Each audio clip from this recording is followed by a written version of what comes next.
是虾米款的着时料理，竟然会当互全台湾的内行人，逐年若到4月，就开始烧脚捏手，甘愿长途塞车，嘛一定要食到这味。传统的渔村点心背后，搁藏着偌济爱的故事。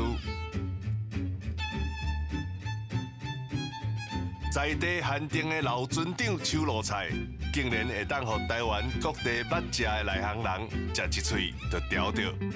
这后摆食袂到要安怎哦？这是要安怎活落去？